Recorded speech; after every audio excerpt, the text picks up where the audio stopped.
ఓం సాయిరామ్. శ్రీ సచ్చిదానంద సమర్థ సద్గురు సాయినాథ్ మహారాజ్ కి జై. మన సాయి కుటుంబ సభ్యులందరికీ నమస్కారం అండి. ఎలా ఉన్నారు, ఏం చేస్తున్నారు? మీరందరూ కూడా సంతోషంగా, క్షేమంగా, ఆరోగ్యంగా ఉండాలని సాయినాథుని యొక్క ఆశీస్సులు మనపై ఎప్పుడూ ఉండాలని మనస్ఫూర్తిగా ఆ సాయిని వేడుకుంటూ ఈరోజు వీడియోను మొదలు పెడుతున్నాను. ఇక ఈరోజు వీడియోలో బాబాగారి సందేశం ఏమిటి అంటే, ఈ గురువారం నీకు రాబోతున్నటువంటి శుభవార్త ఏమిటో తెలుసుకో అంటున్నారు. మరి బాబాగారి సందేశంలో ఉన్నటువంటి పరమార్థం ఏమిటో తప్పకుండా తెలుసుకుందామండి. కొత్తగా మన ఛానల్ కనుక ఎవరైతే చూస్తున్నట్లయితే దయచేసి ఛానల్ను సబ్స్క్రైబ్ చేసుకొని వీడియోకి లైక్ చేసి సపోర్ట్ చేయడం మాత్రం అస్సలు మర్చిపోకండి. మరి ఆలస్యం చేయకుండా బాబాగారి సందేశంలో ఉన్నటువంటి పరమార్థం ఏమిటి, ఈ సందేశం ద్వారా బాబా మనకు ఏం చెప్పబోతున్నారు అనేది ప్రతి ఒక్క మాటను కూడా జాగ్రత్తగా మనస్ఫూర్తిగా వినండి. చాలా మందికి అండి ఎన్నో సమస్యలు, ఇబ్బందులు ఎదురవుతూ ఉంటాయి. అంటే ఒక్కొక్కరికి ఒక్కొక్క సమస్య ఉంటుందండి. ప్రేమ, పెళ్లి, సంతానం, వ్యాపారం, భార్యాభర్తల మధ్య గొడవలు, కోర్టు సమస్యలు, ఇలా మీకే సమస్య ఉన్నా కానీ మీరు ఉన్న చోటనే ఫోన్ ద్వారా మీకు సరైనటువంటి మంచి పరిష్కార మార్గం దొరకాలంటే శ్రీ సాయి భగవతి జ్యోతిష్యాలయం 9043637512 మీరు గురువు గారిని సంప్రదించవలసినటువంటి ఫోన్ నెంబర్. ఇక ఇప్పుడు బాబాగారి సందేశం గురించి తెలుసుకుందాం. బిడ్డ, నీకోసం నేను ఈ గురువారం నాడు ఒక మంచి శుభవార్తను నీ ముందుకు తీసుకొచ్చాను. కాబట్టి మనస్ఫూర్తిగా ఈ శుభవార్త ఏమిటనేది తెలుసుకొని చాలా ప్రశాంతంగా, ఆనందంగా నువ్వు ఉండాలని చెప్పి ఈ సందేశాన్ని ఈరోజు నీ ముందుకు తీసుకొచ్చాను. మరి ఆలస్యం చేయకుండా ఈరోజు బాబా నీ కోసం ఏం సందేశం తీసుకొచ్చాడు, అలాగే ఈ సందేశం ద్వారా నీకు ఏ శుభవార్తను నీకు వినిపించాలని చెప్పి ఆశగా బాబా ఎదురు చూస్తున్నాడు అనేది ప్రతి ఒక్కటి కూడా నువ్వు మనస్సు పెట్టి వింటేనే నీకు అర్థమవుతుంది. చాలా రోజుల నుండి నాకే ఎందుకు బాబా ఈ కష్టాలు, ఈ సమస్యలు, ఒకదాని తర్వాత ఒకటి, ఒక సమస్య తర్వాత ఒకటి ఎదుర్కోలేక చాలా విసిగి చెందిపోయాను అని చెప్పి బాధపడుతూ ఉన్నావు కదా. ఈ సమాజంలో నీకు ఎదురైనటువంటి కష్టాలు, అలాగే అవమానాలు, నిన్ను బాధ పెట్టినటువంటి మనుషులు, అలాగే నీకు ఏది కూడా అర్థం కాక అసలు ఏమిటి జీవితం అనేటటువంటి ప్రతి ఒక్క మాటకుతో కూడా ఈరోజు నేను నీకు సమాధానం ఇవ్వబోతున్నాను. కాబట్టి మనస్ఫూర్తిగా నేను చెప్పేది ఆలకించు. నీ మదిలో ఉన్నటువంటి ప్రతి ఒక్క మాటకి కూడా ఈరోజు సమాధానం నేను చెప్తున్నాను. చూడు బిడ్డ, నీ మనసులో చాలా లోతైనటువంటి ఆలోచనలు, అలాగే రాత్రింబవళ్ళు నిద్రలేనటువంటి ఎన్నో క్షణాలు ఉన్నాయని నేను అర్థం చేసుకోగలను. అలాగే నీవు ఎవరితో కూడా ఎక్కువగా మాట్లాడవు, అలాగే ఎవరితో కూడా ఏది నోరు తెరిచి చెప్పుకోవు. నీ మనసులో ఉన్నటువంటి బాధ గురించి కానీ, అలాగే కష్టం గురించి కానీ, నీ ఇంట్లో వాళ్ళకి కూడా ఎవరితో కూడా చెప్పుకోకుండా పైకి మాత్రం సంతోషంగా ఉన్నప్పటికీ నీ మనసులో ఎన్నో బాధలు, సమస్యలు గూడు కట్టుకొని ఉన్నాయి. తెలియనటువంటి బాధంతా కూడా నువ్వు అనుభవిస్తున్నావని నాకు బాగా తెలుసు.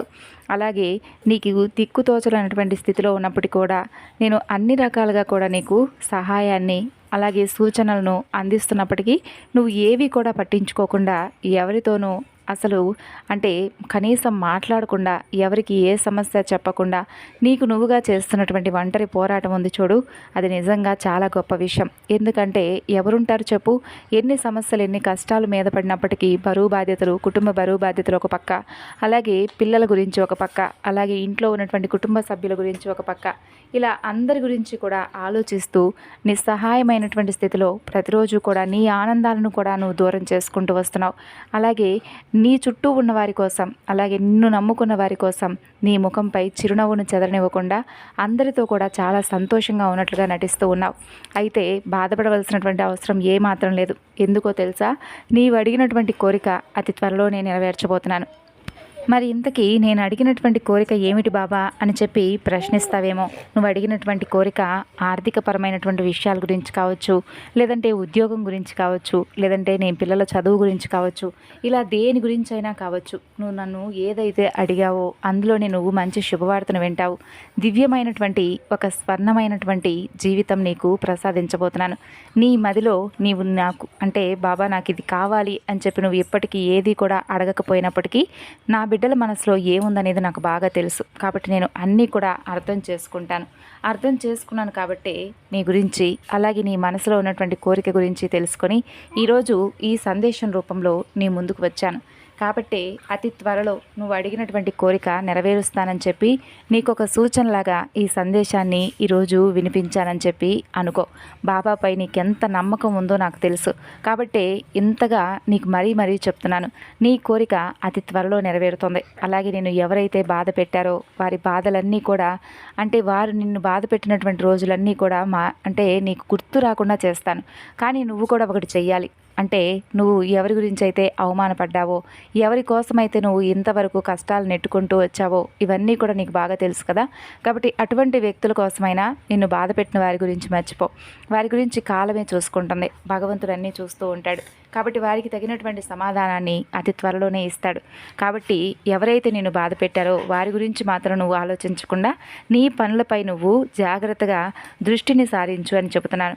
నీకు మంచి రోజులు అతి త్వరలోనే ప్రసాదిస్తాను. కాబట్టి వేచి చూస్తూ ఉండు. శ్రద్ధ సబూరితో ఇప్పటి వరకు ఎలా అయితే ఉన్నావో అంతే మంచి మనసుతో ఉండు.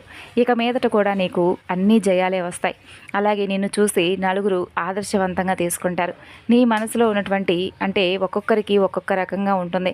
నీ మనసులో ఏ కోరిక అయితే ఉంటుందో ఆ కోరికను అతి త్వరలో నెరవేరుస్తానని మనసా వాచా కర్మన ఈరోజు ఈ సందేశం రూపంలో నీకు తెలియజేయబోతున్నాను. ఇకనైనా నువ్వు సంతోషంగా ఆనందంగా నా కళ్ళకు ఎప్పుడూ కూడా కనిపిస్తావని ఈ సాయి నీ నుండి కోరుకుంటూ సెలవు తీసుకుంటున్నాడు. విన్నారు కదండి బాబాగారి సందేశం. మరొక చక్కని వీడియోలో మరలా కలుసుకుందాం. అంతవరకు నమస్కారం. ఓం సాయిరామ్. సర్వేజన సుఖినో భవంతు.